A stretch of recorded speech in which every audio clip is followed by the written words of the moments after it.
Øksen gør. Vent lige lidt. Skal vi lige have sat skab? Jeg er med sådan et klip, bare Ole. Er du ved at filme? Jeg filmer nu, ja. Det skal ikke være i den der, hvor man lægger det op, selvom man siger, vi er bare ved at filme, og det skal ikke lægges op. Nu er jeg helt lagt op til, at du skal lægge det op, ja. Selvom jeg har sagt det. Ja, det er sygt. Det er Inception.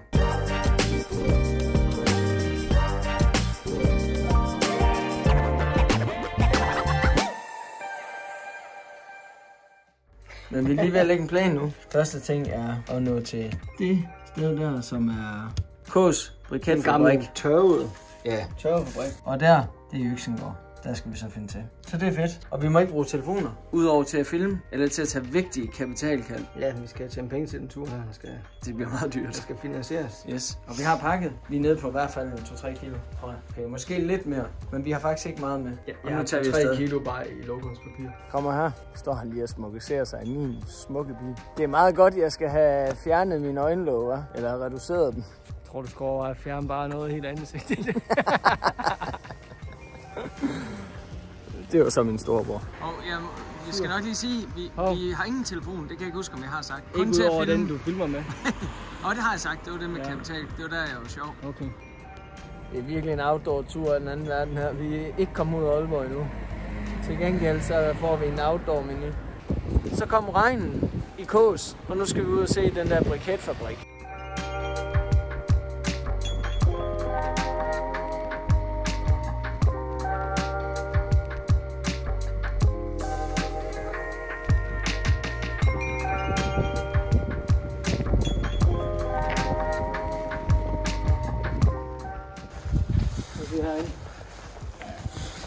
Nej. Jeg tror så ikke, det der gamle nazibeton der, det røg nogen steder. Okay. Så er vi oppe i den her briketfabrik. Det skulle lidt nøjeren faktisk. Jeg har også lidt en kylling, når der kommer til de ting der. Jeg tror altid lige, at jeg er tæt på det faktisk. Men alligevel. Det har nok stået her 100 år. Det er som om, at kvaliteten af jern og tag, det er aftagende. Så på et eller andet tidspunkt kan der jo falde et eller andet ned. Og så træls at stå under. Det er fedt. Det er sjovt at gå sådan et sted her. Så mødte en lokal Rasmus. Ung knejt. Nu skal vi lige drikke en øl til ære for den gamle briketfabrik, som sprang i luften engang. Det skulle godt hen.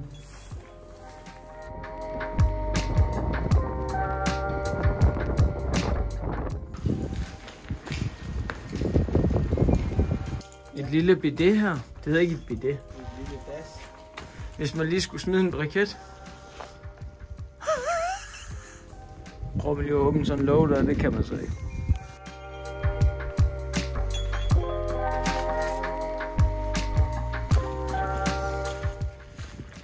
Kasper, vil du ikke lige lukke døren efter dig? Det trækker lidt. Så er vi kommet til Hjørring. Og nu skal vi lige i Føtex købe noget mad, en enkelt øl, og så skal vi videre mod Tårnby. Det kan godt være, at man lige skal have den der dialekt der, som man nu har heroppe nordpå. Ja. Jeg trænger til noget energi efter den gode tur her. Det er gået meget. Altså, jeg har skrald, men jeg har skraldeposer med. Har du skraldet på, eller? Ja.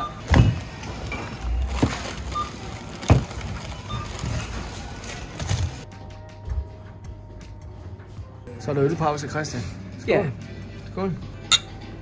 Øl fra Vendia Bryghus. Den er god. Jeg ved, hvor det bryghus ligger hen. Jeg har hørt det lokalt. Jeg aner det ikke. Vi må se, om vi kan finde en, der ved det. Det må han da vide. Så er vi noget rigere og landet i Tårnby, og nu skal vi ud til Øksengård. Når man så går her, jeg skal lade være med at kigge. Det burde jeg faktisk have erfaring i, at jeg skal lade være med at kigge på mig selv, men jeg er sådan lidt glad for mig selv. Hvis det ikke har haft den nødvendige pilsen. Men nu kommer det store filosofiske spørgsmål, som sker, når man går. Måske også får en enkelt øl. Og det kommer her. Ja. Kan du bedst lide små påskeliljer eller store? Store hvad? Påskeliljer.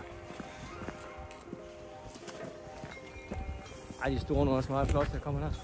Kommer de store hernede? Det er simpelthen for svært et spørgsmål. Jeg giver op. Det er ikke et godt spørgsmål.